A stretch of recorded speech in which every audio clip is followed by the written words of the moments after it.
And so, with this newly acquired land, I, Mr. Eric Weber, with my partner, Miss D'Amboise, will be able to develop a subdivision with no equal.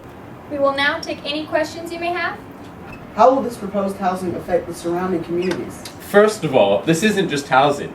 This is going to be the largest subdivision.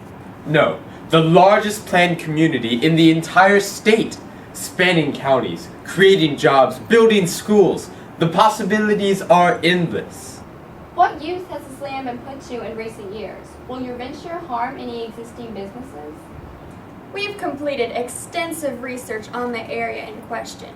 The last widespread use of this land was for transportation in the early 1900s. What do you mean by transportation? Some old trails riddled the land. They were a system of trade and transport for foot passengers as well as carts and wagons. My name is Keith Sutherland, and I represent the Concerned Citizens Council. Mentioning those old paths reminded me of my great-grandmother, telling me about a trading path that she used as a girl. This community must surround Stagville Plantation. Stag who? Mr. Cameron! Mr. Cameron!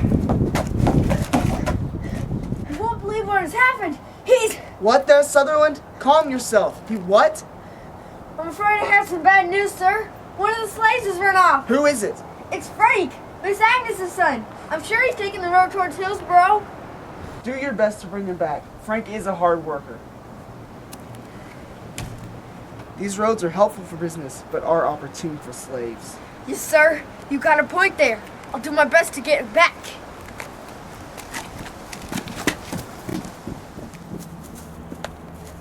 Orpa, whatever's the matter with you, child? Please, Father, don't go after Frank.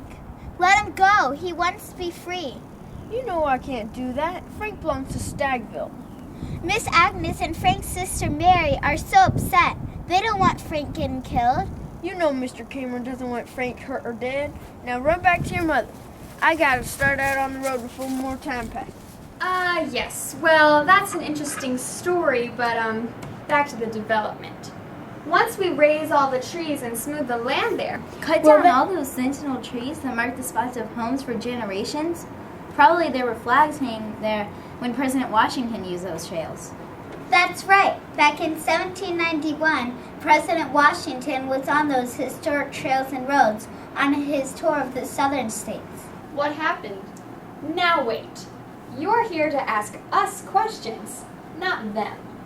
As a local historian, I know that President Washington traveled this way.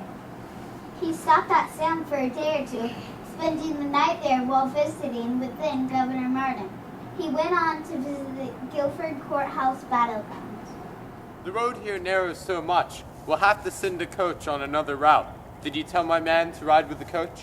As you instructed, sir. The courthouse battlefield isn't too far, and Governor Martin has a house near Martinville. We can stay there for the night. Well, it can't be as bad as some of the taverns we've had to frequent. And these roads aren't much more than footpaths. Still, it's good to be out seeing the land. Okay, madam. I'll wait in Martinville then.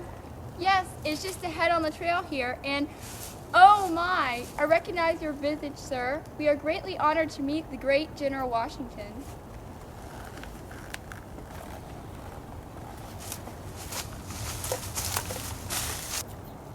It's a pleasure to meet you, madam. Mistress Shoemaker, sir. My husband passed in the late war, and my family runs a farm not too far from here. We would be so very happy to serve you a glass of punch at our home. Wait till I tell the boys I met General Washington. They won't believe it a bit. Hey, I met him too. I'll tell the others. Hush now, both of you. What will the general think of your man? It's delightful to hear the enthusiasm of youth. We have a bit of time yet, but you must tell me of your husband. What regiment did he serve? So, Mr. Weber, do you think there will be any resistance to your plans? Oh goodness, no. The state needs this economic stimulus. Who could protest growth, expansion, construction? Save our history. No to Weberville. Save our history. No to Save the whales! Save our history. That's quite enough. This is a press conference, not a rally. What history are you referring to? The history of all those who travel these paths to hunt, trade, and find new places to live. I'm confused. There's just one path, right? The Great Indian Trading Path. It's not the path. Actually, there were many paths which became roads and trails all over the state. You want another story? Did you know that Daniel Boone and his family used these trails like many others, explorers too? It would be some adventure to track their paths. No, wait! Daniel Boone moved to North Carolina with his family as a young man. The Boone family would have followed the Great Indian Trading Path into North Carolina, settling near the fork of the Yadkin River. Imagine the legendary Daniel Boone honing his exploring skills on this very land. I used to have a coonskin cap when I was a boy. Wait, who said that? Other settlers came along those trails too. And before them, explorers who mapped and described the trails. No! No more stories about the past. You're quite right. We have our investors to think of. But just who did you mean by settlers and explorers? There was John Letter, John Lawson, William Byrd, and the Moravian Bishop Spangenberg. He found the great tract of land they called Wachovia, which later became the Moravian settlement of Salem. I love those little candles at the Moravian Love Feast every year. And the buns and coffee. So they really traveled on the trails? I think we're all forgetting the first stories of the paths. The stories of those who made the trails. Didn't animals make those trails? No way, man. They're made by People. people, yeah, who for centuries traveled our state. Before it was a state. Yeah. The American Indians who were here before any other. American Indians lived in what is now North Carolina for thousands of years. Many tribes moved throughout the land using a series of footpaths that have been collectively called the Great Indian Trading Path.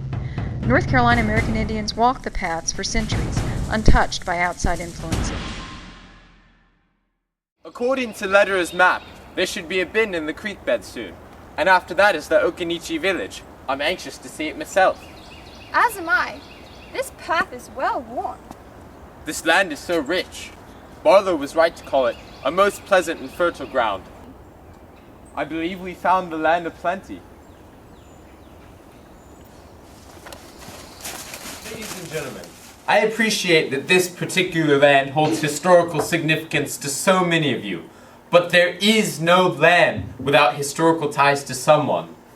If we cannot make a profit, the company's stockholders may seek legal action. If I don't develop this land, someone else will. So that's your grand justification, Mr. Weber? That if you don't destroy this priceless history... Then someone else will? I don't like this any more than you do. I have no choice.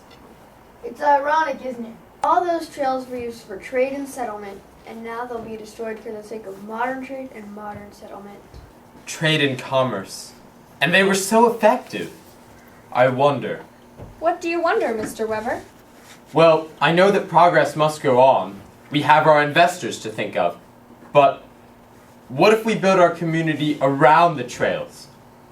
We could preserve the historical landmarks and advertise them.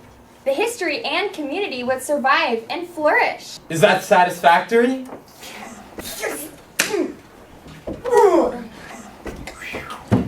How do we know that you will actively preserve the history? How do we know you're not trying to get rid of us? This morning I would have been content to raise this area to the ground. But these are our past to the past. Their stories need to be explored and shared. Without our yesterdays, how can we ever hope for a better tomorrow?